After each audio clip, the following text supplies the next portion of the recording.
Shalom Bapak Ibu yang terkasih, Shalom. Apa kabar? Luar biasa. Selamat datang di rumah Tuhan dan kita akan memulai ibadah kita di minggu yang pertama di bulan November ini. Kita percaya bahwa bulan ini tema kita adalah didikan Tuhan. Kita percaya bahwa setiap hari, setiap bulan kita akan menerima didikan Tuhan yang baik. Dan pada akhirnya apapun yang Tuhan izinkan terjadi dalam hidup Bapak Ibu dan saya, satu yang pasti adalah maksudnya untuk kebaikan. Amin. Mari kita siapkan hati kita untuk sama-sama memuji dan menyembah Tuhan.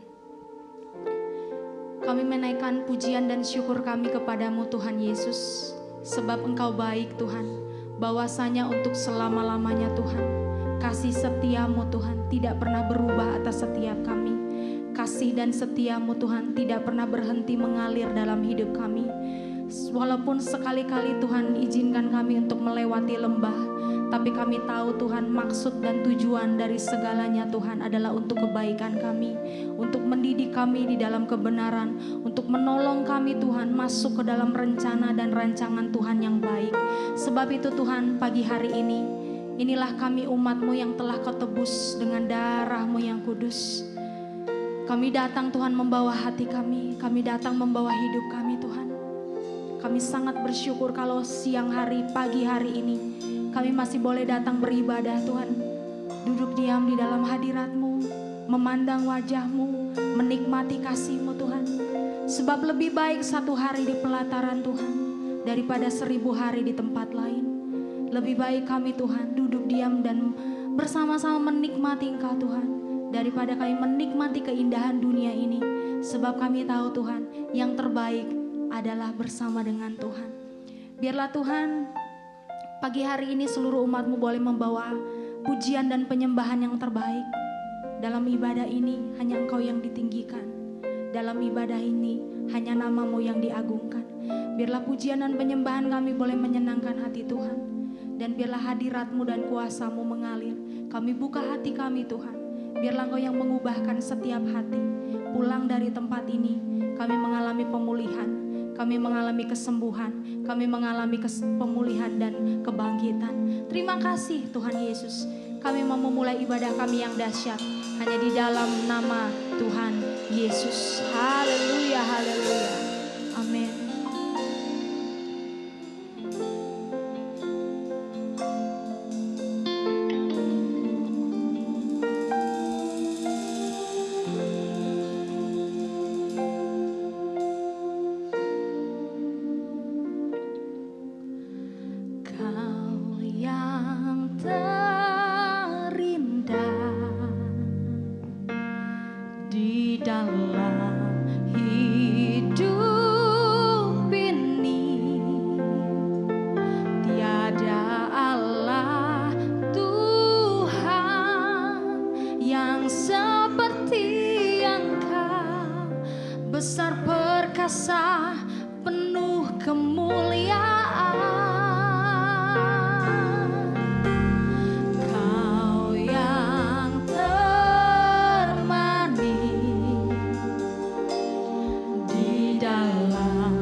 sudah Kau berbuat dalam hidup kami.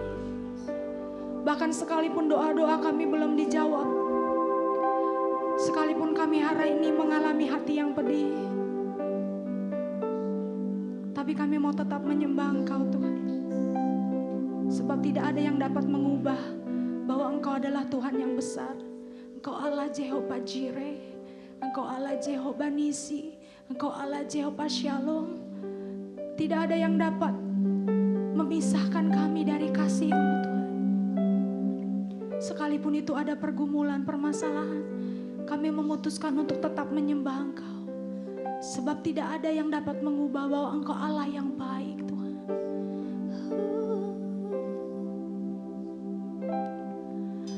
Because of who you are, I give you glory.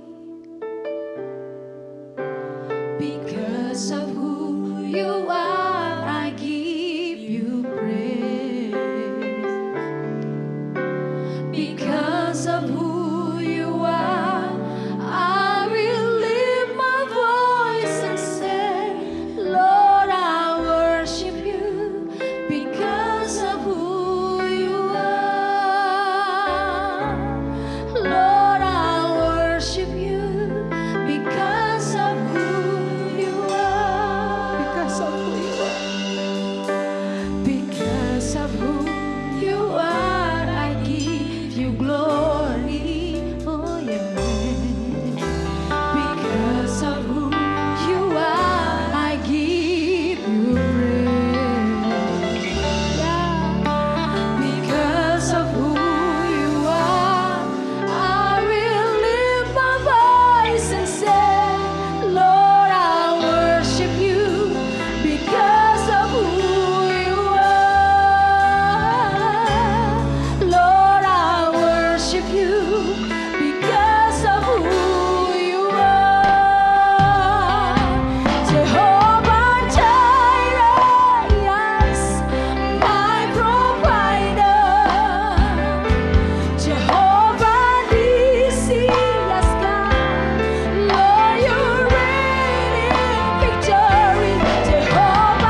biasa. Kami percaya hadirat-Mu ada di tengah-tengah kami Tuhan, mengerjakan perkara-perkara yang dahsyat luar biasa. Sebab Allah yang kami sembah di tempat ini adalah Allah yang hidup, yang terus mengerjakan perkara-perkara yang dahsyat dalam hidup kami. Sebab itu layaklah Engkau ditinggikan, dimuliakan, dimasmurkan Tuhan dari setiap umat-Mu. Dan biarlah setiap kami membawa yang terbaik buat Tuhan. Dan setiap umat Tuhan yang siap mengeluh-elukan nama Tuhan kita yang dahsyat, sama-sama katakan amin. Berikan tepuk tangan buat Tuhan kita yang dahsyat. Mari Bapak Ibu kita besarkan nama Tuhan, sebab Dia besar, Dia ajaib. Tidak ada yang seperti Tuhan Yesus. Yang percaya katakan haleluya. Mari bersorak-sorai di rumah Tuhan, bawa pujian yang terbaik buat Tuhan.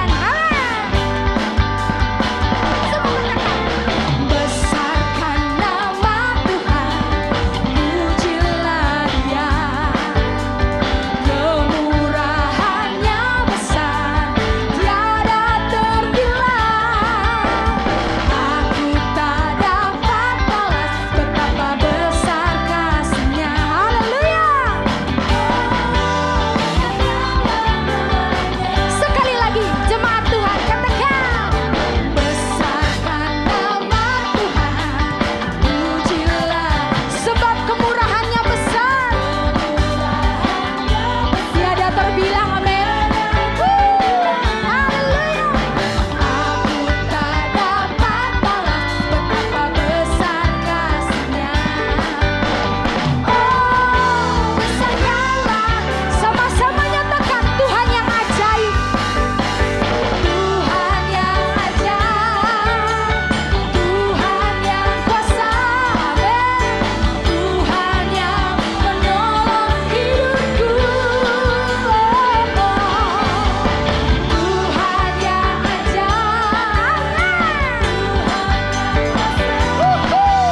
duduk Bapak Ibu. Mari kita mau siapkan hati kita mendengarkan firman Tuhan. Kita mau mendengarkan bagaimana Tuhan mendidik setiap kita. Dan kita percaya bahwa di titik terendah setiap kita Tuhan selalu hadir dalam proses hidup kita. Dia selalu ada. Mari kita siapkan hati kita untuk menyembah Tuhan bersama-sama. Haleluya, haleluya Tuhan.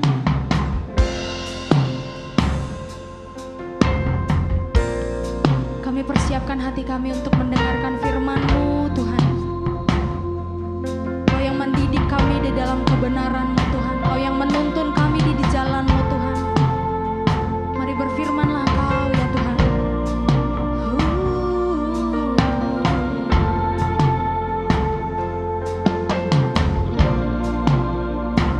Ku kagumi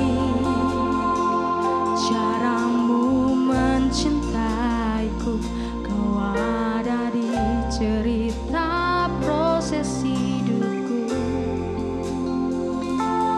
Di titik terendahku Kau hadir untuk mengangkatku. Ku tahu Kau tak menyerah akan hidupku. Ku kagumi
Sambil angkat kedua tangan kita, percayai hidup kita. Tak terbatas kuasa-Mu, tak terbatas.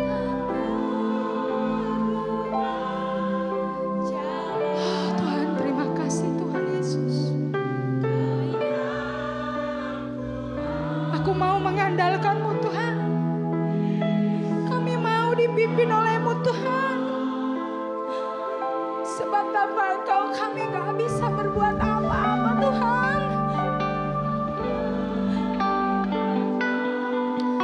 Sebab sebenarnya kami ini lemah tanpa Engkau Tuhan. Tapi kami percaya Engkau punya banyak cara untuk menolong setiap umat-Mu yang berharap. Ya, aku percaya.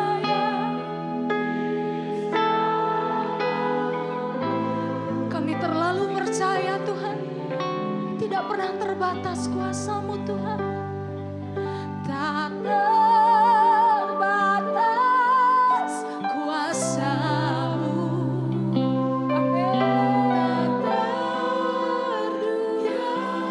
Ya, itulah Tuhan yang kami sembah. Itulah Tuhan yang kami sembah. Yang punya banyak cara untuk menolong kami. Yang punya banyak cara untuk mengangkat kami.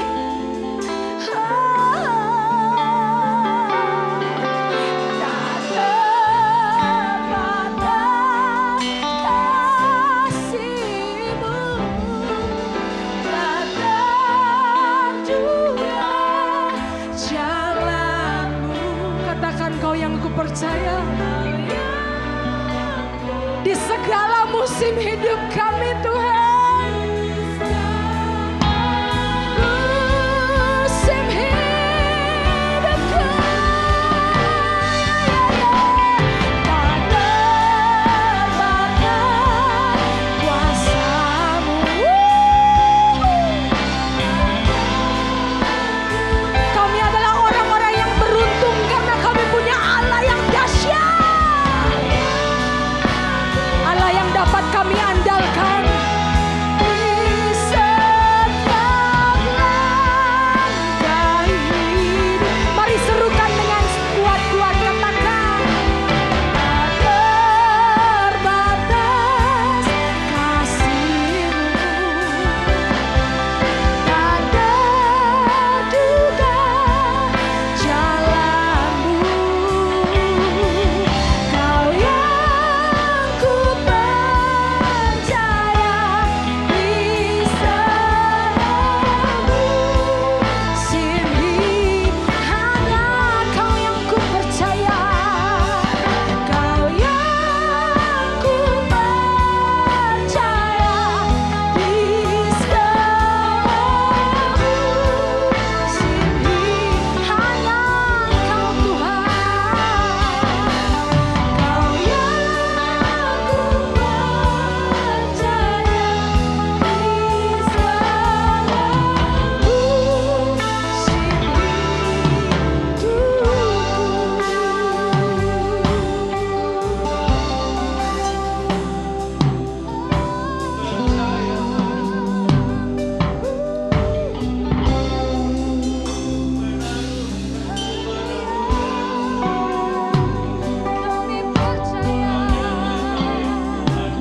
kami percaya.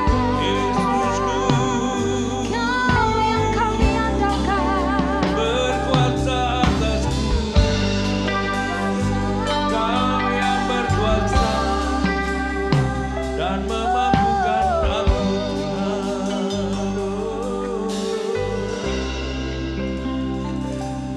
Haleluya. Kami bersyukur, berterima kasih kepada Tuhan kami yang hidup.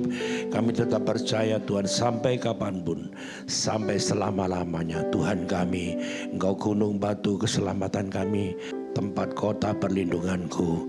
Kami percaya Tuhan, pemeliharaan Tuhan sempurna atas kehidupan kami. Kami terus berjalan di dalam kehendak Tuhan. Kami melakukan apa yang Tuhan suruh. Tuhan, Engkau memerintah dalam kehidupan kami, memberitahu kepada kami, mengajar kami setiap umat-Mu Tuhan, murid-murid-Mu. Kami terus mau bertumbuh di dalam Engkau. Kami mau terus didewasakan Tuhan. Kami mau bertumbuh di dalam kehidupan rohani kami, dan kehidupan kami selalu menghasilkan buah-buah kebenaran, dan buah-buah itu boleh memuliakan nama Tuhan dan boleh dinikmati bagi banyak orang. Terima kasih Tuhan, berkati gerejamu. Terus kami mau belajar apa yang Tuhan mau ingin kami ketahui, supaya kami tahu untuk makin hari kami, hidup kami makin berkenan kepada Tuhan. Terima kasih, memberkati kami semuanya, menuntun langkah hidup kami. Kami bersyukur, berterima kasih atas kebaikan Tuhan. Di dalam nama Tuhan Yesus kami berdoa, haleluya, amin.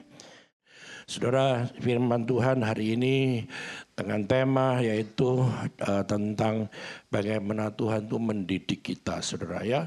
Kita ini masuk dalam proses pendidikan Tuhan itu sepanjang waktu, setiap hari, setiap saat ya.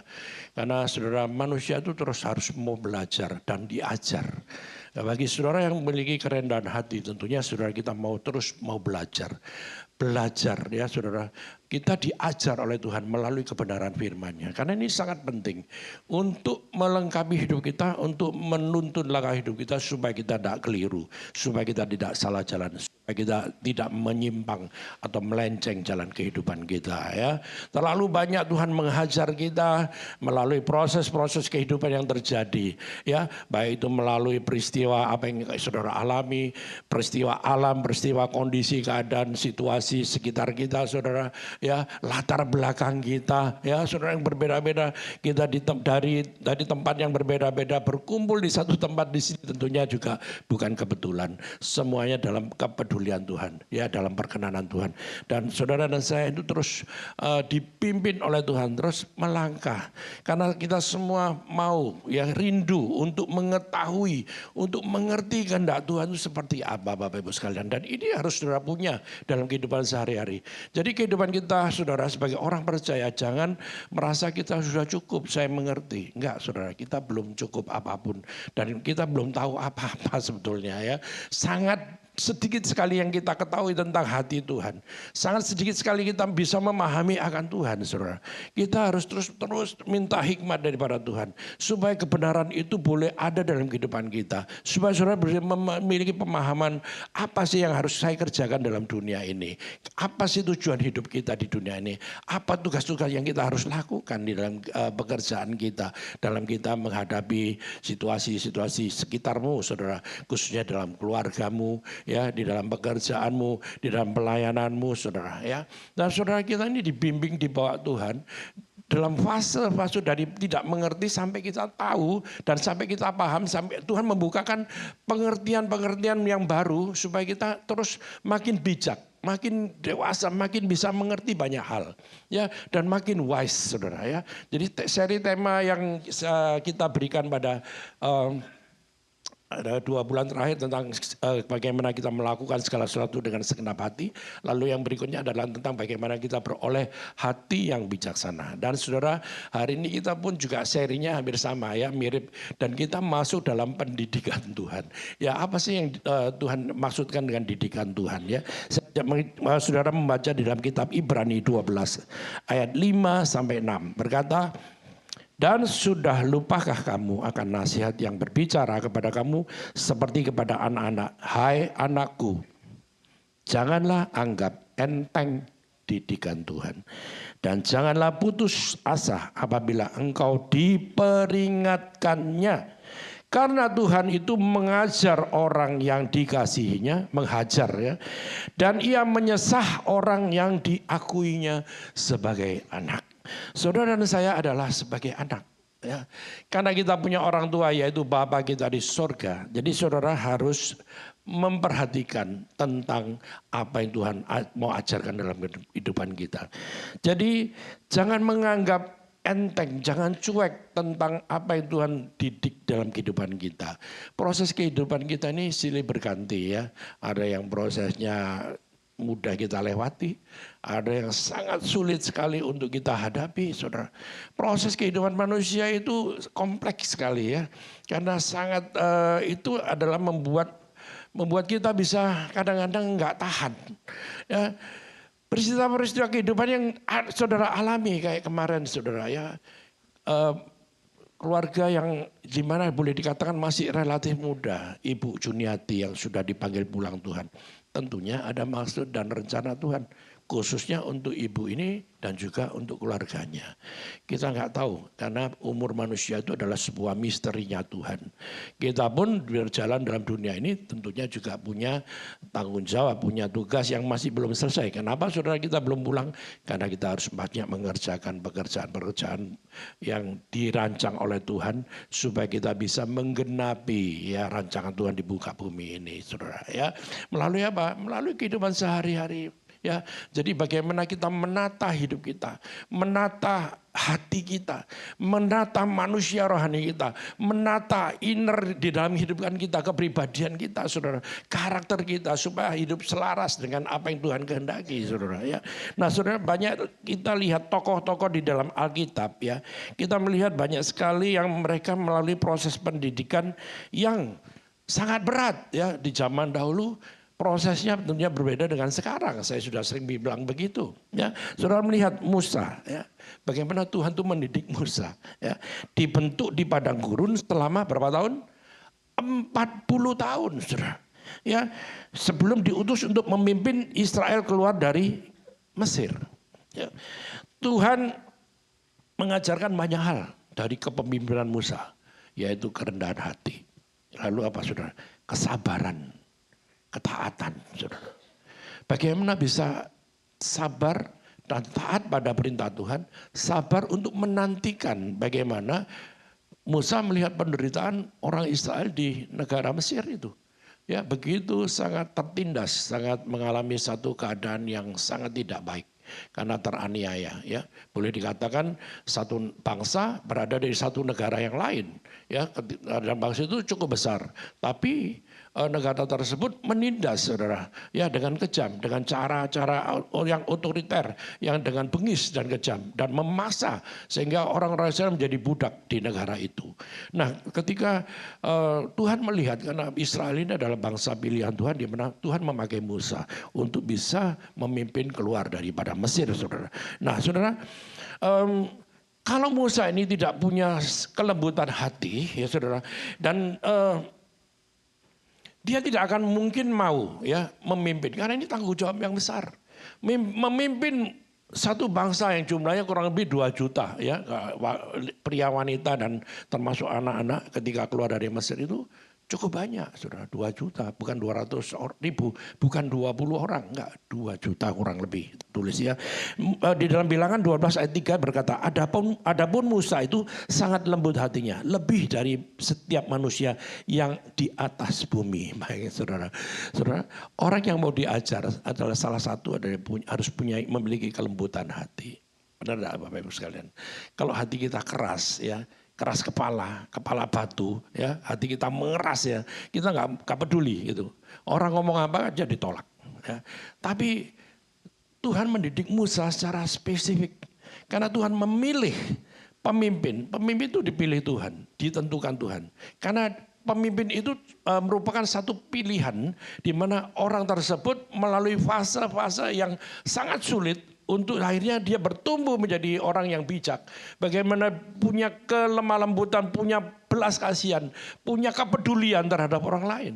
Bayangin, saudara, kalau Musa itu nggak punya kepedulian terhadap orang Israel, apa yang terjadi? Nggak mungkin orang Israel itu keluar dari Mesir, saudara. Terus akan tertindas seumur hidup dari generasi ke generasi. Ya. Tapi Tuhan punya rencana yang ajaib, rencana yang indah, rencana yang dahsyat. Dan kehidupan saudara juga gitu. Ya, kehidupan kita, Tuhan itu punya rencana setiap di pribadi kita ini memiliki rencana Tuhan itu yang luar biasa dalam kehidupan kita. Saudara pasti menyadari ada rancangan Tuhan, rencana Tuhan selalu indah dalam kehidupan kita. Melalui proses kehidupan sehari-hari, melalui didikan Tuhan sehari-hari, saudara. Ya, saudara, bagaimana kita harus bertindak, bagaimana kita harus melakukan segala sesuatu, bagaimana saudara dan saya harus mengambil keputusan supaya apa yang kita lakukan itu, saudara, itu menghasilkan hal yang nilai-nilai kebenaran yang bisa memerdekakan kita, bisa menjadi berkat bagi sekitar kita, saudara. Nah, saudara, tergantung daripada apa yang saudara perbuat dalam kehidupan ini, ya, saudara.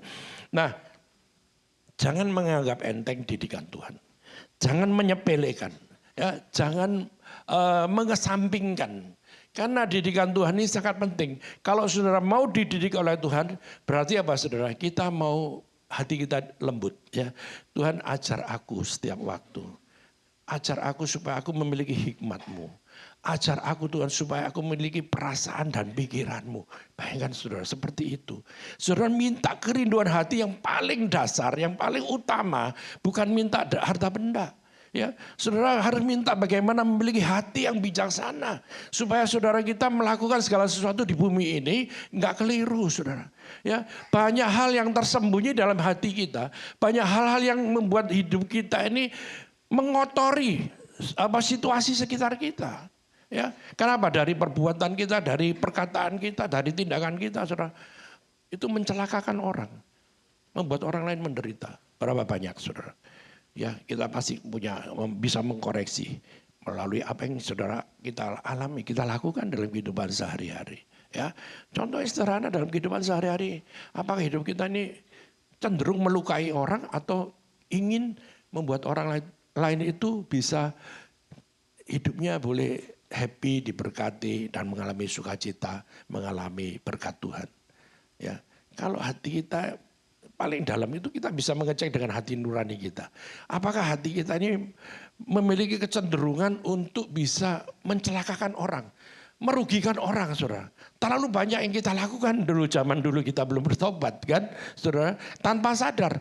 Yang penting saya happy, orang lain nggak happy, nggak peduli, saudara. Itu artinya saudara egois, saudara lebih mementingkan dirimu sendiri, nggak mau peduli pada orang lain. Padahal Tuhan itu menuntun kita, melengkapi kita, supaya kita punya satu tujuan, yaitu bagaimana kita ini bisa meneruskan apa menjadi rencana Tuhan untuk kehidupan setiap pribadi, untuk orang lain. Dengan apa, saudara? Cara hidup kita, saudara. Cara hidup kita ini menentukan apakah kita ini menjadi suluh, menjadi pelita, menjadi terang, menjadi garam bagi dunia sekitar kita. Ataukah kita menjadi racun, ya, menjadi luka, ya, luka batin, ya. Seringkali kita ini tanpa sadar bahwa kita ini bisa melukai orang. Mungkin kita nggak menggapar orang dengan tangan secara fisik, tidak meninju orang atau tidak memukul orang atau mencelakai orang, mencederai orang sampai orang itu keluar darah. Enggak, saudara. Ya, mungkin dari hati kita timbul sesuatu yang enggak beres, ya, sehingga kita ini bisa melukai orang lain tanpa sadar, kita sadari. Nah, saudara, Tuhan membawa kita, mengajar kita supaya kita tidak memiliki hati yang demikian. Dengan cara kita dididik oleh Tuhan. Ya, kalau kita memiliki hati yang jahat, hati yang culas, hati yang penuh dengan kesengajaan, ya, kebencian yang ada yang kita pelihara terus menerus tidak pernah dilepaskan, saudara. Kita tidak mengganti kebencian itu dengan kasih Tuhan, sehingga saudara kita terus mengalami satu hubungan yang tidak enak dengan satu dengan yang lain, saudara. Nah, itu terjadi banyak hal, dan itulah peperangan yang terjadi di zaman sekarang ini. Karena peperangan kita kan bukan ngambil golok, ngambil belati, terus kemudian kita menebas yang tidak pada tempatnya, kan tidak begitu. Peperangan itu dalam pikiran kita dan dari hati kita ini keluar, bisa perang, saudara, ya, perang dingin. Ya, bagaimana saudara dan kita melalui apa yang kita kerjakan merugikan orang lain. Coba cek dari kita, apakah kita ini menyengsarakan orang lain, apa membuat orang lain menjadi diberkati. Ya, sekarang saya mengajak saudara untuk mengubah pola pikir kita. Dahulu kita, sebelum kita mengenal kebenaran yang benar, ya, firman Tuhan, kita punya kecenderungan untuk merugikan orang lain. Ya. Dan saudara kita ini kan berinteraksi di dalam dunia sehingga kita berkomunikasi ya, menjalin hubungan relasi dengan orang lain, saudara. Banyak hal yang kita hadapi ya. Dan saudara, peristiwa-peristiwa kalau kita nggak melukai orang lain, kita dilukai orang lain. Ya. Jadi tabur tuai. Kalau saudara terlalu sering melukai orang lain, menyengsarakan dan merugikan orang lain, saudara pun akan mengalami hal yang sama. Dan ukurannya itu sama, ya. Ukurannya itu nilainya sama, beratnya sama. Ya. Seberapa banyak engkau merugikan orang lain dan mencelakai orang lain, maka saudara akan mendapatkan hal yang sama. Ya. Kalau saudara itu menyalurkan berkat, kalau saudara itu membuat orang lain itu lebih maju, lebih bersemangat, lebih termotivasi, saudara. Itu saudara juga berkatnya tidak pernah sia-sia. Dan saudara akan berlimpah kasih karunia dari Tuhan. Karena saudara dan saya menjadi orang-orang percaya adalah wakil Tuhan di muka bumi ini untuk bisa mengerjakan pekerjaan Bapa ya dalam kehidupan sehari-hari ya saudara. Nah, maksud Tuhan adalah untuk menghajar kita ya, karena kita ini dikasihi oleh Tuhan. Dan Tuhan tuh menyesah orang yang diakuinya sebagai anak. Kalau kita nih anak tentunya pasti kita punya perlakuan yang terhadap anak kita sendiri, pasti kita peduli ya. Dan karena kita ini dipedulikan Tuhan, karena saudara dan saya adalah anak. Sekali lagi kita punya orang tua yaitu Bapa di sorga. Nah kepedulian Tuhan karena kita statusnya adalah anak. Ya maka yang keliru diluruskan. Yang salah dibenarkan. Yang menyelewang saudara dibuat kencang lagi saudara oleh Tuhan. Karena kita ini anak saudara, diberitahu, ditegur, diperingati. Dan saudara harus mau ya, saudara harus memiliki hati yang lembut untuk bisa mengerti apa menjadi rancangan Tuhan, menjadi kehendak Tuhan untuk kita kerjakan. Ya terhadap pasangan hidup kita ya. Memang banyak hal yang terjadi dalam kehidupan ini, konflik-konflik yang timbul ya. Kadang-kadang kita bisa nggak tahan. Tapi kita terus mau belajar untuk disempurnakan dan menjadi dewasa. Makin hari makin bijak, makin wise, tidak menuruti emosi jiwa kita yang tidak terkendali, saudara. Ya banyak hal terjadi dalam kehidupan kita. Kadang-kadang kita nggak bisa ngerti gitu. Yang kita lakukan, kita kerjakan itu out of control. Jadi di luar kontrol kita. Jadi bagaimana Tuhan memberikan kita roh yang terakhir, yaitu buah kebenaran, buah-buah roh itu yaitu penguasaan diri. Ini yang sangat sulit untuk kita kerjakan ya. Penguasaan diri ini sangat sulit. Dari semua buah-buah yang sudah kita pelajari ya di dalam kitab Galatia itu. Bagaimana mengaplikasikannya? Ya saudara, kita terus belajar kan. Hal yang sangat susah. Tapi saudara, kita punya kepribadian yang berbeda-beda, tentunya pasti semua orang tidak sama ya. Saya sama Pak Yakub aja pasti kepribadiannya beda. Karena Pak Yakub orangnya lebih tenang ya, lebih diam, tidak banyak ngomong. Kalau ngomong itu lembut sekali ya. Kalau ngomong itu pelan gitu, nggak mau nyakitin orang ya. Kalau saya ngomongnya ya ceplas-ceplos, orang Surabaya begitu ya. Sebetulnya aslinya saya seperti itu. Saya dulu seperti Yakub ya, karena saya minder dulu ya. Sekarang saya nggak minder, saya belajar untuk apa saudara? Lebih pede. Ya, karena aslinya saya itu sebetulnya orang yang kepribadiannya itu yang meriah juga ya, suka bercanda, suka guyon ya, suka mungkin orang lain ketawa, happy ya. Itu sebetulnya kepribadian saya yang asli ya. Tapi saya juga punya satu kasih karunia dari Tuhan. Bukan saya mau, tapi saya dibuat Tuhan untuk terus diasah ya, dididik oleh Tuhan. Dan saya terus mau belajar merendahkan hati di hadapan Tuhan. Tuhan, saya mau apa yang Engkau mau kerjakan dalam hidupku, aku mau lakukan ya untuk orang lain. Ya, khususnya kenapa saudara kita berinteraksi? Karena memang objeknya adalah manusia. Saudara saya ini adalah objek daripada bagaimana kita ini bisa berperilaku, bagaimana kita bisa menjalin hubungan dan juga menyalurkan berkat Tuhan melalui kehidupan, mungkin melalui komunikasi, melalui apa saja saudara, ya, melalui hubungan relasi dan sebagainya. Karena objek kita adalah manusia, ya. Kenapa kita harus saling menyakiti satu dengan yang lain? kan gitu. Mungkin dulu kita nggak mengerti, nggak apa-apa saudara ya. Karena kita dibawa Tuhan dalam proses fase demi fase, dari waktu demi waktu untuk kita bisa mengerti kehendak Tuhan ya. Bapak Ibu sekalian. Nah, saudara, didikan Tuhan dalam Alkitab itu artinya proses pembentukan, pengajaran dan pendisiplinan yang Tuhan berikan kepada anak-anaknya agar mereka menjadi pribadi yang berkenan kepada Tuhan dan hidup sesuai dengan kehendaknya. Saudara, pembentukan ini harus terjadi dalam kehidupan kita, saudara ya. Reformasi harus terjadi dalam kehidupan saudara dan saya. Tidak cukup dengan reformasi, saudara. Harus ada saudara perubahan ya. Harus ada satu perubahan yang signifikan terjadi. Dari dulu kita berbuat yang enggak benar, yang jahat, yang selalu mencederai orang. Kita berubah, diubahkan oleh Tuhan. Kehidupan kita selalu menjadi terang dan garam bagi orang lain. Ya, saudara, melalui apa? Melalui pengajaran, melalui kita diajar. Saudara dan saya berada di sini itu belajar kan tentu ya. Bukan berarti saudara tidak mendapat sesuatu. Ya karena saudara beribadah kepada Tuhan, saudara mendengar sesuatu. Saudara menerima sesuatu. Kebenaran firman itu disampaikan dan hikmat Tuhan itu bertumbuh dalam kehidupan kita. Pengertian kita, hikmat kita makin hari makin bertumbuh sesuai dengan yang Tuhan inginkan. Ya saudara, dan saudara kita harus siap juga didisiplin kalau kita ini keliru, saudara. Berapa banyak disiplin Tuhan terjadi dalam kehidupan kita. Ya, pembentukan itu terjadi melalui proses yang tidak enak. Ya bisa terjadi, saudara.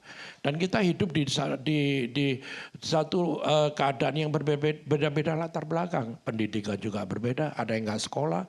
Mungkin ada juga saudara, ada yang cuma lulus SD, ada yang bisa cuma SMA, ada yang sampai perguruan tinggi, saudara. Bersyukur, saudara. Kita pun dididik dalam kasih karunia Tuhan. Ya, tentunya dengan porsi dan kapasitas yang Tuhan berikan pada hidup kita, saudara. Ya, dari saudara dan saya persiapkan hati untuk kita bisa terus mau diperlengkapi ya, karena ini sangat penting Bapak Ibu sekalian, karena saudara dan saya ini menjadi orang-orang yang dipakai Tuhan di zaman ini ya saudara. Jadi saudara harus terus memiliki satu ketetapan hati, saya mau Tuhan ya, bukan orang lain, tapi dimulai dari diri sendiri. Jangan nunjuk orang lain, itu saja Tuhan. Ya, istri saya Tuhan, suami saya, jangan nunjuk orang lain, tunjuk dirimu sendiri. Ya, Tuhan, aku siap untuk menerima kasih karunia-Mu. Aku terus mau belajar untuk kami terus memiliki kerendahan hati, kelembutan hati, dan juga hikmat-Mu bertambah-tambah supaya hidupan kami itu selalu memuliakan Tuhan dalam setiap tingkah laku kita, saudara ya. Nah, saudara, tokoh yang kedua adalah Yusuf yang dididik oleh Tuhan, ya. Yusuf itu dijual oleh saudara-saudaranya, ya, difitnah, dipenjara tanpa ada salah. Saudara bayangin, saudara, betapa sakitnya ya. Dipenjara tidak tahu salahnya atau nggak punya salah. Difitnah itu paling nggak enak.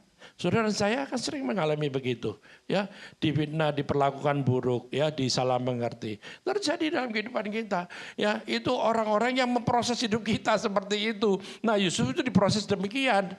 Nah, tapi apa yang dilakukan oleh Yusuf? Nah, melalui proses itu Tuhan membentuk karakternya. Ya, kenapa saudara melalui proses demi proses pendidikan oleh Tuhan itu supaya kita dibentuk karakter Tuhan, supaya bisa mengerti, ya, kita mengerti bahwa kita memiliki karakter yang masih belum beres nih. Karakter kita masih buruk, karakter kita ini masih terus diasah terus. Bagaimana supaya kita memiliki karakter seperti Kristus. Nah, itu yang Tuhan mau ya. Nah, saudara, kita baca dalam Kejadian 50 ayat 20. Berkata, memang kamu telah mereka-rekakan yang jahat terhadap aku, tetapi Allah Bapa Elohim telah mereka-rekakan untuk kebaikan. Bayangkan saudara, ya.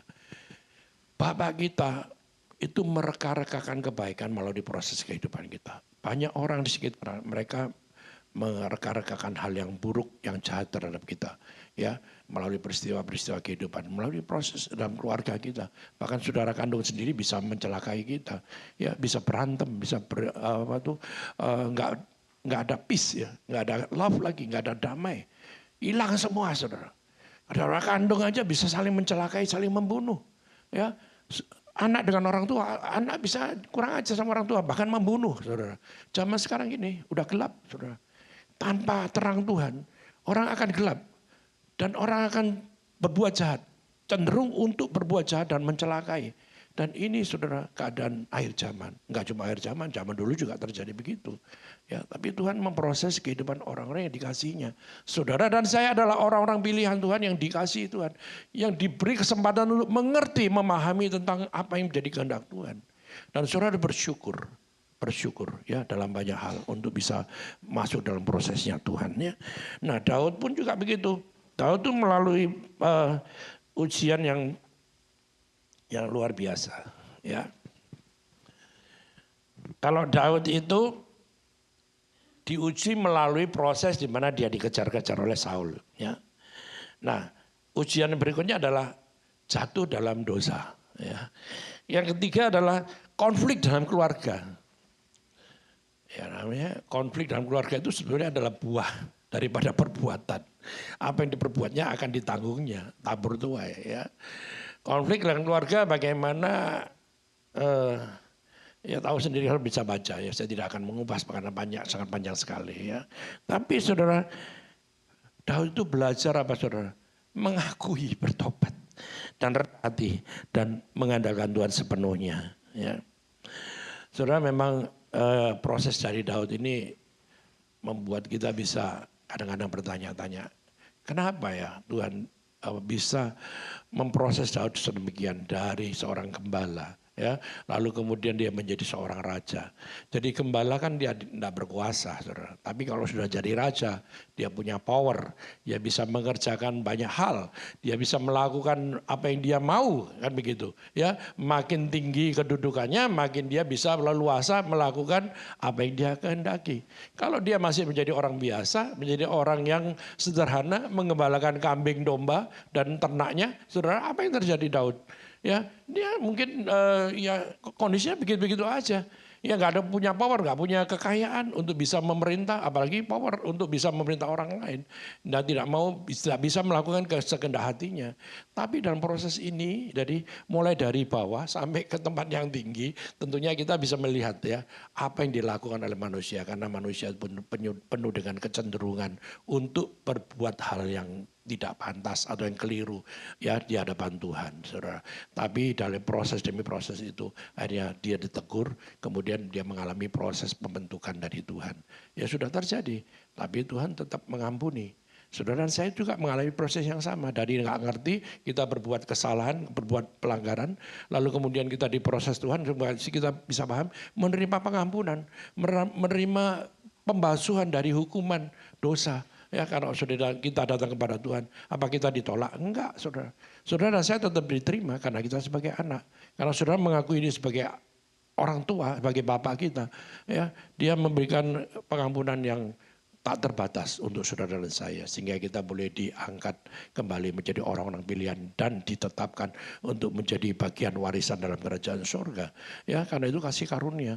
Jadi saudara dan saya terus belajar untuk bisa bagaimana kita menyadari kehidupan ini, supaya bagaimana kita dalam proses demi proses yang Tuhan izinkan supaya kita bisa mengerti apa yang Tuhan inginkan dalam kehidupan kita untuk kita kerjakan, ya saudara. Nah, didikan Tuhan adalah tanda kasih Tuhan. Ya, kalau kita menganggap enteng didikan atau mengabaikan teguran akan membuat kita kehilangan pelajaran yang berharga yang Tuhan ingin sampaikan. Amsal 3 ayat 11-12. Hai anakku, janganlah engkau menolak didikan Tuhan dan janganlah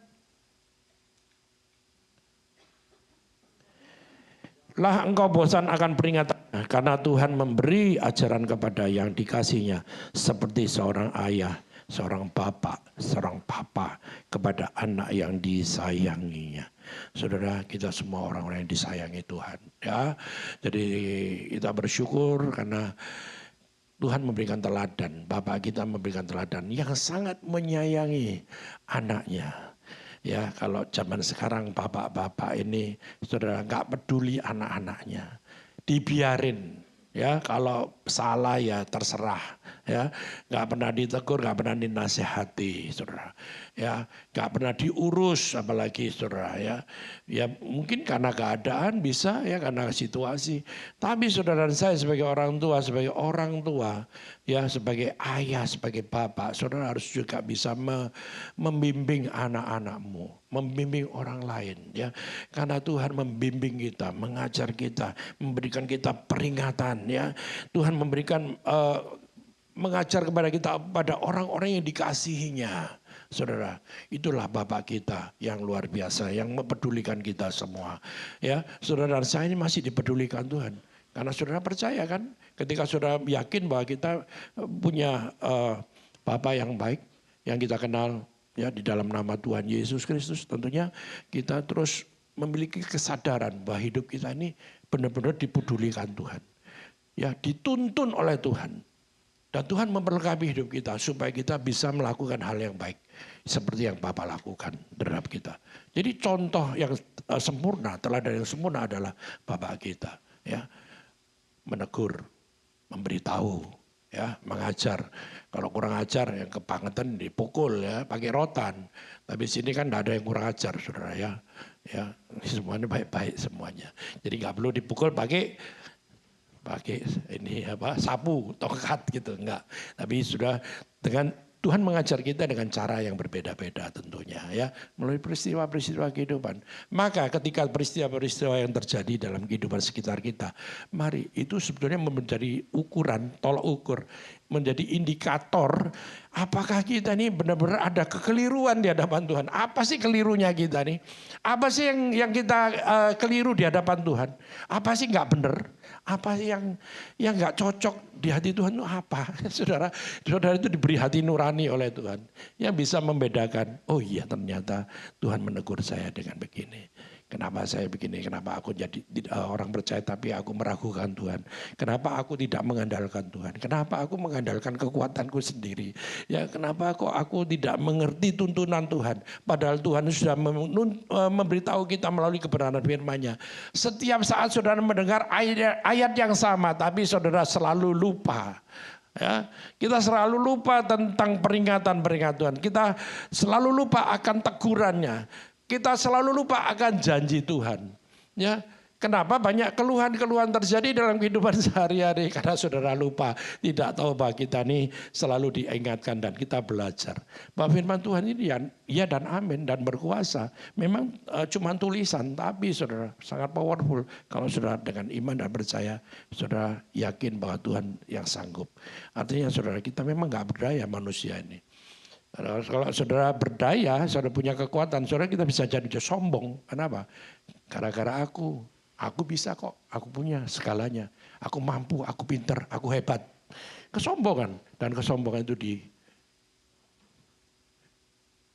tidak disukai oleh Tuhan. Manusia nggak bisa menyombongkan dirinya, bahwa dia mengaku bahwa dirinya pintar, hebat. Nggak ada semua yang hebat, yang pintar nggak ada, saudara. Ya. Kita semua harus memiliki kerendahan hati di hadapan Tuhan. Tuhan, aku mau terus belajar. Aku mau dididik Tuhan. Aku mau diproses. Biar itu menjadi doa saudara supaya apa? Kita mawas diri. Ya, supaya saudara dan saya ini memiliki satu ingatan bahwa tanpa Tuhan ini kita nggak bisa berbuat apa-apa. Makanya kenapa saudara dan saya ini harus selalu merindukan Tuhan. Harus selalu waspada dan berjaga dalam kehidupan dunia yang gelap ini, saudara. Memang kita nggak akan tahu apa yang terjadi, ya.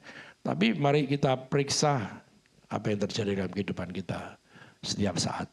Dan itu tentunya Tuhan punya maksud rencana yang indah supaya kita terus dimurnikan, ya, dibentuk dalam didikan Tuhan, ya. Yang kedua adalah kalau kita dididik Tuhan, kadang-kadang ada yang menyerah, ada yang putus asa. Saat menghadapi disiplin dari Tuhan, jangan sampai saudara dan saya ini putus asa dan kecewa. Sebaiknya kita harus menjalaninya dengan pemahaman bahwa itu adalah bukti kasih setia Tuhan. Halo, ya. Jadi saudara Bapak sekalian, jangan kecewa kalau kita diproses Tuhan dengan kondisi yang mungkin tidak kita inginkan. Kita seringkali menyalahkan Tuhan, menyalahkan diri sendiri, menyalahkan orang lain, menyalahkan nasib, saudara. Itu yang terjadi. Ya, kita nggak pernah sadar bahwa kita sendiri yang keliru, yang salah, itu. Nggak pernah sadar bahwa kita ini banyak kekurangan. Kenapa kok saya begini, kenapa kok saya begini terjadi seperti ini, kok kenapa saya susah terus dan sebagainya. Jadi mengeluh terus tidak pernah mengucap syukur. Saudara, itu yang terjadi pada manusia.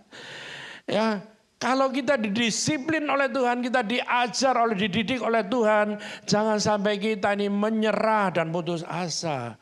Lalu kemudian saudara makin tidak berdaya, makin terpuruk, dan saudara makin tenggelam. Masuk dalam kegelapan, dan saudara tidak bisa bangkit dan tidak hidup, artinya mati, saudara. Ya, saudara harus sadar ketika Tuhan bicara dalam kehidupan kita setiap pribadi, tentunya Tuhan punya rancangan yang indah. Kalau saudara bekerja sama, bagaimana yang bekerja samanya? Ya, ada usaha kita yang bisa kita kerjakan. Kalau nggak bisa kita kerjakan, jangan memaksakan diri. Yang bisa kita kerjakan yang sederhana aja, saudara. Yang sederhana aja. Ya Tuhan, aku mau. Ya Tuhan, aku mau bertobat. Aku mengakui kesalahanku. Aku mau Tuhan berubah. Aku berjanji Tuhan di hadapan-Mu. Seperti itu. Yang sederhana yang saudara bisa lakukan. Hanya itu, saudara. Yang nggak bisa saudara lakukan, jangan saudara bisa lakukan dan memaksakan diri. Enggak. Tuhan akan bekerja sama bagi orang-orang yang rendah hatinya. Yang datang kepada Tuhan.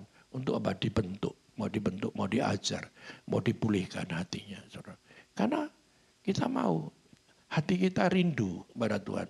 Untuk diperbaharui, dipulihkan dalam segala hal. Ya saudara. Ya.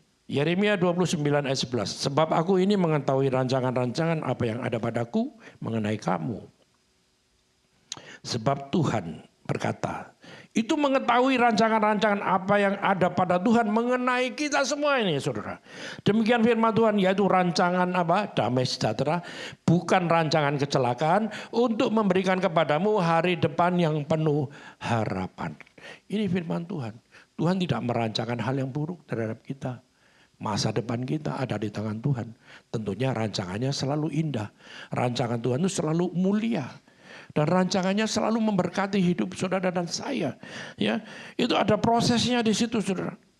Ya, memberikan rancangan damai sejahtera, sukacita, hidup yang dipulihkan oleh Tuhan.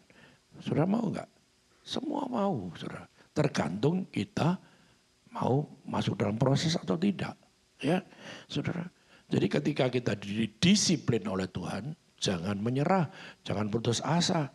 Sadarilah bahwa kita ini sedang dalam proses pendidikan Tuhan. Ya, saudara. Itu yang Tuhan sampaikan dalam hidup kita. Supaya kita bisa beroleh hal-hal yang memberkati hidup kita semua. Ya, didikan Tuhan. Jangan sekali lagi menyerah. Jangan takut. Ya, kalau sudah terjadi pendidikan Tuhan itu kan saudara yang alami. Saya juga mengalami. Semua orang mengalami. Ya, didikan Tuhan itu prosesnya bermacam-macam.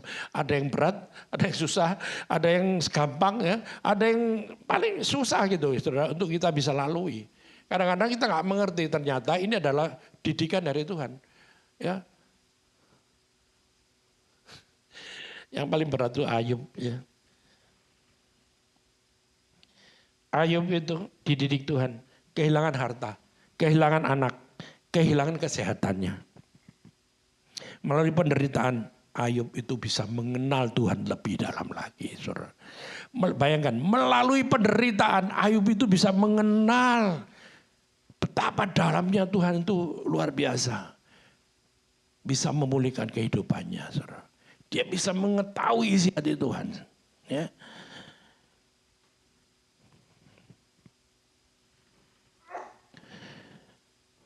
Melalui penderitaan.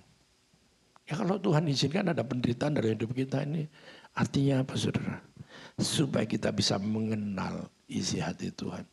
Mengenal rancangannya, mengenal rencananya yang selalu indah dan mulia yang bisa kita alami, saudara.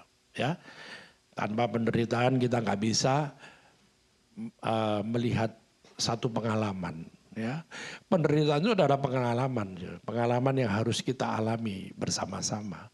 Nggak ada penderitaan kita nggak bisa melihat bahwa ada kelegaan. Ya, kalau kita nggak melewati penderitaan kita nggak bisa mengalami kemenangan. Ya, Kalau kita tidak melewati kegagalan penderitaan itu, kita nggak bisa mengalami kemuliaan. Saudara. Harus ada itu dalam kehidupan kita. Dan proses itu terjadi dalam setiap pribadi kita. Berat atau ringan terjadi, saudara. Entah apa itu penderitaanmu. Ya, hanya engkau sendiri yang tahu dan Tuhan. Ya, tentunya saudara sendiri yang tahu dan Tuhan sendiri yang tahu juga. Ya, pergumulan hatimu, pergumulan hidupmu, pergumulan batinmu, ya, pergumulan dalam hatimu, Tuhan tahu semuanya, ya, saudara. Nah, mari kita lihat yang berikutnya. Didikan Tuhan itu bertujuan agar menjadi lebih tertata, lebih disiplin, ya. Tujuan disiplin, Tuhan mendisiplinkan anak-anaknya untuk mengkoreksi, melatih dan mengajar mereka agar tidak menerima hukuman, ya, agar kita dapat mengambil bagian dalam kekudusannya yang dikehendaki oleh Tuhan. Amsal 3:11 dan 12 berkata, hai anakku, janganlah engkau menolak didikan Tuhan dan janganlah engkau bosan akan peringatannya, karena Tuhan itu memberi ajaran kepada yang dikasihinya seperti seorang ayah kepada anak yang disayanginya. Saudara, ini ditegaskan lagi. Karena apa, saudara? Tuhan itu mengajar kepada orang-orang yang dikasihinya seperti seorang bapak kepada anak-anak yang disayangi dan dikasihinya. Jangan menolak didikan Tuhan. Jangan bosan-bosan kalau kita dinasihati. Jangan bosan kalau kita diberi peringatan. Karena itu mengandung maksud yang baik. Supaya kita, saudara, kita diberi peringatan itu supaya kita benar-benar, supaya kita ini lurus kembali. Supaya kita pulih kembali, saudara. Ya, koreksi. Dengan tujuan mengkoreksi apa yang enggak benar. Mengoreksi hidup kita, hati kita. Apa yang keliru, apa yang salah. Melatih kita, menghajar kita, ya, supaya kita tidak menerima hukuman daripada perbuatan-perbuatan jahat kita, ya, sehingga kita menjadi orang-orang yang sabas, yang diterima oleh Tuhan, masuk dalam rancangan yang mulia, ya. Perjalanan hidup ini sangat kompleks, terjadi peristiwa demi peristiwa, ya. Saya pun juga mengalami hal yang sama. Peristiwa kita pasti berbeda-beda, pengalamannya berbeda-beda, tidak sama. Ya, peristiwa kehidupan itu ada yang membuat kita bisa bangkit, ada yang mungkin kita ya biasa aja, ada yang membuat kita menjadi nggak berdaya. Ya, tergantung respon kita, saudara. Ya, baik. Yang berikutnya adalah bagaimana saudara dan saya ketika kita dididik oleh Tuhan, ada reaksi yang timbul, kan? Ada dua reaksi yang keliru dalam menanggapi didikan atau disiplin Tuhan. Satu, menganggap remeh. Karena menganggap bahwa tidak ada manfaatnya kita melalui proses pendidikan. Ada seperti itu, ya. Atau menyerah, patah semangat. Ya. Ada yang menganggap remeh, saudara, nggak peduli. Bebal, keras kepala, ya dibiarin sama Tuhan. Kamu tidak akan pulih. Kamu tidak akan mengalami pengalaman supranatural dari Tuhan. Kamu tidak akan mengalami kuasa mengalir dalam kehidupanmu yang sanggup untuk memulihkan keadaanmu. Karena saudara menganggap remeh, cuek, acuh tak acuh. Apa sih? Zaman sekarang kan nggak perlu Tuhan. Nggak perlu aku belajar terus dalam apa yang menjadi kehendak Tuhan. Karena saudara mengabaikannya. Saudara menganggap enteng, meremehkannya. Saudara nggak peduli, gitu loh, saudara. Padahal Tuhan itu peduli kepada saudara dan saya. Kepeduliannya itu luar biasa. Kalau Tuhan nggak peduli saudara dan saya, kita dibiarkan mati, saudara, binasa. Karena kepedulian Tuhan, maka Dia turun ke dunia, menjumpai ciptaannya, saudara dan saya. Itu kepedulian Tuhan. Saudara harus menyadari 2000 tahun yang lalu Tuhan datang kepada kita, itu karena Dia peduli. Karena Dia menyayangi umatnya. Jangan sampai Tuhan berkata 2 kali, aku menyesal menciptakan kamu. Tuhan pernah menyesal menciptakan manusia. Pernah, saudara. Karena manusia bebal ternyata suka menyakiti hati Tuhan.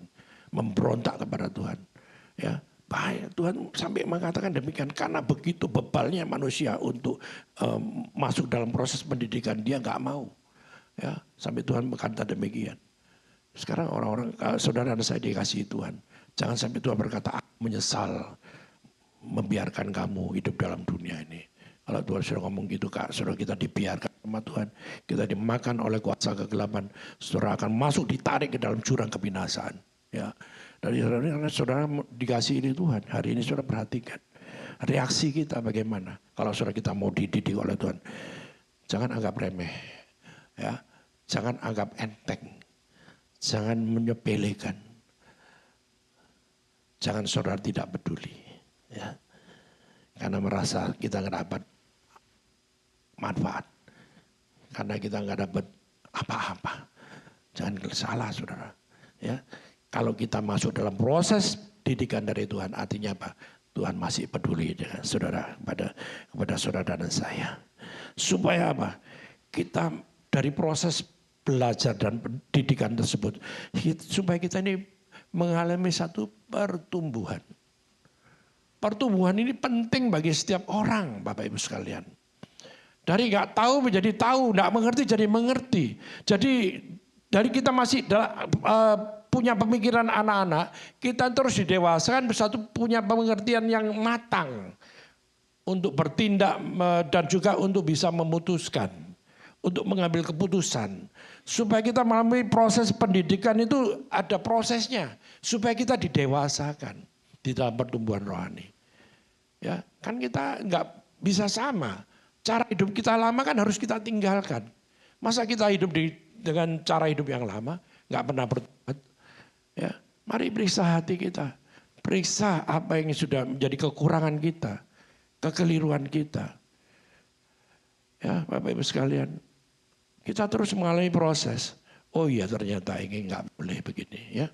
Dan saudara diperhadapkan dalam satu pengalaman ketika saudara itu berinteraksi dengan orang-orang sekitarmu. Apa yang kita ucapkan kepada orang-orang kita, orang lain. Kebanyakan kita kan, ya kita nggak pakai senjata, jadi yang jadi senjata itu lidah kita, saudara. Tajam, ya, melukai orang. Lidah ini lebih tajam daripada pisau, daripada pedang, daripada golok. Ya, kalau sudah menyakitkan, ya, lidah ini keluar ini perkataan-perkataan yang menyakiti hati, susah untuk bisa memulihkan hati. Ya, Bapak Ibu sekalian, mari kita terus belajar dengan kerendahan hati. Untuk apa? Ketika kita melontarkan apa yang menjadi luapan hati kita melalui mulut dan lidah kita, perlu kebijaksanaan, perlu hikmah daripada Tuhan.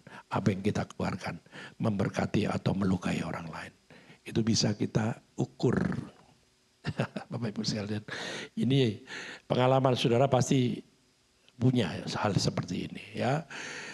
Ya tahu. Jadi bagaimana hendaklah kita mengucapkan yang penuh berkat, mendoakan jauh lebih baik daripada kita mengata-ngatai, ya. Memberkati, mendoakan orang lain. Kenapa? Hatimu berlimpah dengan kasih karunia, kasih daripada Tuhan. Tidak punya musuh, ya. Jangan punya musuh dari sini, ya. Ada yang punya musuh di sini? Musuh siapa, saudara, musuhmu? Musuhmu itu yang dari di rumahmu itu loh, saudara.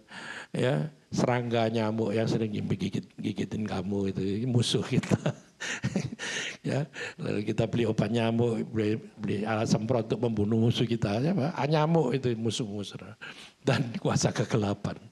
Ya, musuh kita adalah perilaku-perilaku yang jahat yang di hadapan Tuhan. Musuh perbuatan-perbuatan kita yang keliru itu menjadi musuh kita. Saudara jangan pelihara hal itu. Marilah pelihara hati yang mengasihi, yang mengampuni, yang memberkati, yang bisa mendoakan musuhmu, yang bisa menerima orang lain. Memang susah, sulit untuk menerima orang yang sudah melukai hatimu. Tidak gampang dan itu diizinkan Tuhan supaya saudara mengalami prosesnya. Supaya kita benar-benar mati dulu, supaya bisa apa saudara, kita dibentuk oleh Tuhan, diperbaharui supaya kita serupa sama seperti yang Tuhan lakukan. Bisa mengampuni, tidak lagi membenci. yang bisa menerima orang lain, bisa berlaku baik, bisa tetap senyum terhadap orang-orang yang mungkin orang lain memusuhi kita, tetap bisa menerima mereka, saudara. Tidak menjauhi, saudara. Ya, saudara, memproses Tuhan itu luar biasa, membuat kita ini bisa mengerti akan maunya Tuhan. Ya. Tuhan itu dekat kepada orang yang patah hati dan ia menyelamatkan orang yang remuk jiwanya. Banyak kemalangan menimpa orang benar, tetapi Tuhan melepaskan dia dari semuanya itu. Saudara, Tuhan itu dekat orang-orang yang hancur hatinya, yang patah hatinya. Dan ia menyelamatkan orang yang remuk hatinya kalau orang itu datang kepada Tuhan. Ya. Banyak yang patah hati, yang patah semangat, yang remuk hatinya banyak. Ya, jiwanya hancur, saudara. Karena nggak mau datang pada Tuhan, ya tetap hancur, saudara. Tapi ketika orang itu merendahkan hati, datang kepada Tuhan, dia tahu bahwa prosesnya adalah ketika dia merendahkan hati untuk dipulihkan, maka orang itu akan mengalami pemulihan dari Tuhan yang sempurna. Banyak orang yang patah hati tapi tidak tahu caranya. Maka itu tugas saudara dan saya untuk bagaimana menuntun orang lain. Jiwamu hancur, remuk hatimu, patah semangatmu, penuh dengan ketakutan, kegelisahan. Apa saja yang tenggelam dalam keadaan yang sulit, yang tidak bisa bangkit. Kalau orang itu dijamah Tuhan dan Tuhan berperkara dengan orang itu, tentunya orang itu akan mengalami kasih karunia. Kadang-kadang ada orang yang tidak ngerti gimana caranya bangkit ketika udah remuk hatinya. Bagaimana dia bisa keluar dari situasi seperti itu? Perlu orang lain. Dan orang lain itu saudara dan saya yang mengerti keadaan orang lain. Yang mengerti kondisi orang lain. Ya, kenapa saudara di dalam komunitas itu sangat penting. Ya, komunitas seperti ini adalah komunitas keluarga yang saling memperhatikan dalam kondisi terpuruk, saudara. Jangan lari ke komunitas yang nggak benar, yang sama-sama yang tidak memberikan solusi. Yang kadang-kadang saudara akan merasa kok tidak dapat jawaban. Tapi saudara harus datang kepada Tuhan. Cari orang-orang yang punya hati untuk bisa peduli pada orang lain. Di dalam komunitas keluarga seperti ini. Gereja adalah sebuah komunitas keluarga. Ya, saya menetapkan bahwa kita semua adalah keluarga, bukan orang lain. Jadi saya menerima siapapun juga karena kita semua di hadapan Tuhan sama. Ya, kita menjadi keluarga di dalam Tuhan. Ya, ada yang sedih, ada yang susah, ada yang terpuruk, saudara. Kita juga turut merasakan, ya. Saudara, Bapak Ibu sekalian, jangan meninggalkan komunitas yang benar-benar dipakai Tuhan untuk membangun kehidupan saudara. Ya, kita bersyukur karena apa? Gereja itu kasih karunia. Kita berada dalam komunitas yang dimana saling memperhatikan, peduli. Karena kita nggak mau peduli pada diri kita sendiri. Kita juga mau memperhatikan orang lain. Karena itu dari Tuhan, bukan dari kekuatan kita, saudara. Karena kita tahu bahwa Tuhan inginkan supaya kita ini bisa memberkati banyak orang. Makanya berada dalam komunitas yang membangun. Ya, saya bersyukur karena dalam komunitas itu nggak boleh ada huru hara, ya, nggak boleh ada kekacauan, nggak boleh ada persengketaan, perselisihan, pertikaian. Jangan ada, saudara.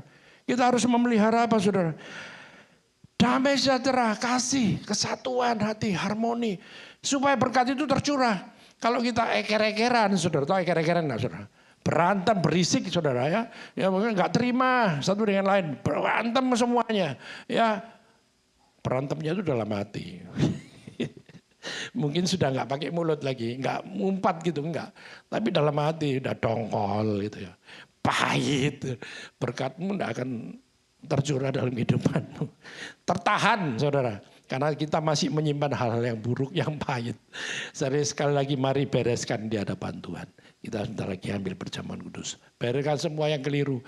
Yang gak benar itu ditinggalkan semua. Manusia lama kita buang semua, saudara. Ganti dengan manusia baru. Karena saudara adalah saya ciptaan baru di dalam Tuhan. Ya. Nah, respon terhadap didikan Tuhan adalah wujud kasih dan perhatian Tuhan kepada kita. Bukan Allah yang kejam, Bapa kita. Tapi Bapa yang penuh kasih yang ingin membentuk anak-anaknya menjadi pribadi yang kuat, dewasa, berkarakter seperti Tuhan Yesus. Inilah tujuannya untuk kita menerima didikan Tuhan. Yang kedua adalah proses pemurnian, bukan penghukuman. Sekali lagi ya, beda. Kita dimurnikan masuk dalam prosesnya Tuhan untuk dimurnikan jauh lebih mulia, lebih indah. Sesuai dengan rancangan Tuhan. Bukan dihukum. Sehingga kita nggak bisa bangkit dari hukuman. Enggak saudara, tapi proses pemurnian. Nah, respon yang terbaik daripada kita adalah tunduk, belajar, dan tetap setia. Sebab dari tangan Tuhan yang mendidik selalu lahir kehidupan yang lebih baik. Dan hati yang lebih murni. Ya, inilah Tuhan, maksud Tuhan mendidik kita supaya kita bisa menjadi orang-orang yang terus didewasakan, bertumbuh di dalam kehendak Tuhan. Ya,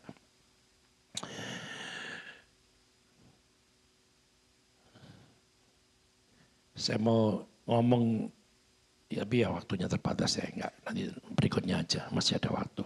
Ya, mari Bapak Ibu sekalian, yang musik boleh kita maju untuk kita mengambil perjamuan kudus ya.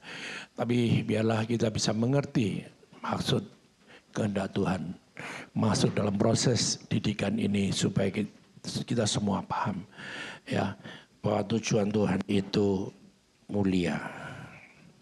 Kita mau dimurnikan, hati kita mau dibersihkan, manusia lama kita, perkara-perkara yang lama dalam hati kita tinggalkan, tanggalkan, buang, singkirkan, saudara. Kita menerima pembaharuan.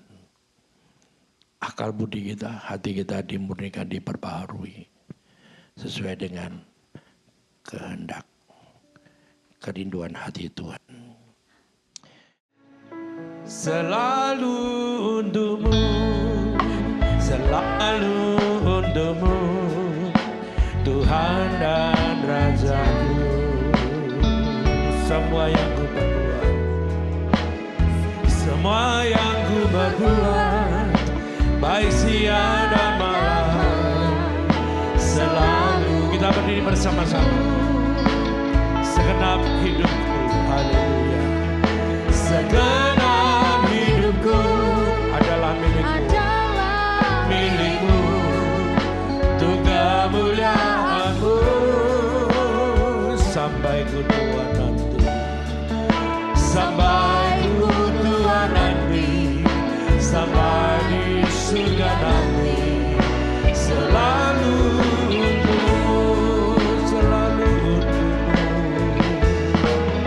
selalu untukmu, selalu untukmu Tuhan dan Raja-Mu.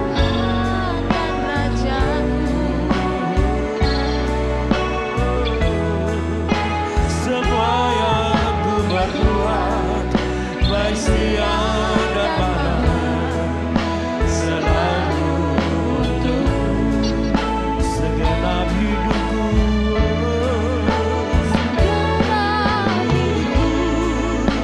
adalah milikmu, untuk kemuliaan-Mu sampai ku tua nanti, sampai ku tua nanti, sampai di surga nanti, selalu untukmu. Sekali lagi katakan, selalu untukmu ya Tuhan, selalu untukmu, selalu untukmu Tuhan dan Raja-Ku.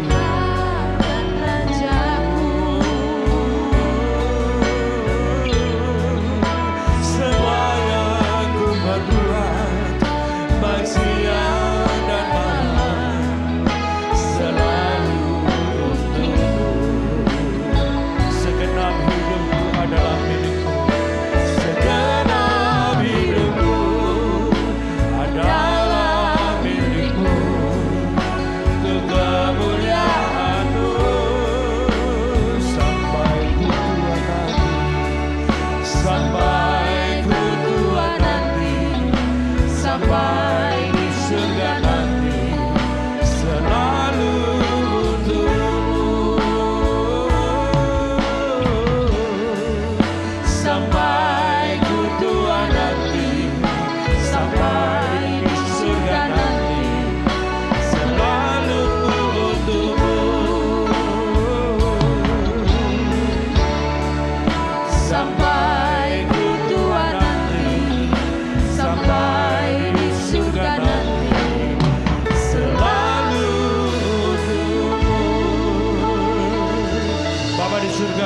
nama Tuhan Yesus, kasih karunia-Mu melimpah dalam kehidupan kami setiap pribadi. Gereja Tuhan, kami boleh terpelihara sempurna dimanapun kami berada. Tuhan menyertai, kasih karunia-Mu berlimpah atas kehidupan kami semuanya. Tuhan memberkati Engkau dan melindungi Engkau. Tuhan menyinari Engkau dengan wajah-Nya dan memberi Engkau kasih karunia. Tuhan menghadapkan wajah-Nya kepadamu dan memberi Engkau damai sejahtera. Diberkati Engkau di kota, diberkati Engkau di ladang, diberkati buah kandunganmu, hasil bumi, hasil ternakmu, diberkati bakulmu dan tempat adonanmu, diberkati Engkau pada waktu masuk, diberkati pada waktu keluar. Dan Tuhan memerintahkan berkat atasmu dalam lumbuhmu, dalam segala usahamu. Dan Tuhan memberkati Engkau di negeri yang diberikan kepadamu oleh Tuhan.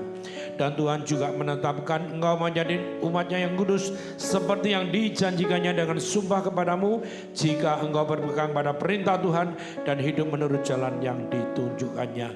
Maka semua berkat-berkat ini akan mengalir datang kepadamu dan menjadi bagianmu jika engkau berpegang pada perintah Tuhan dan hidup menurut jalan yang ditunjukkannya dan melakukannya dengan setia. Mari seluruh jemaat Tuhan kita mengangkat tangan bersama-sama.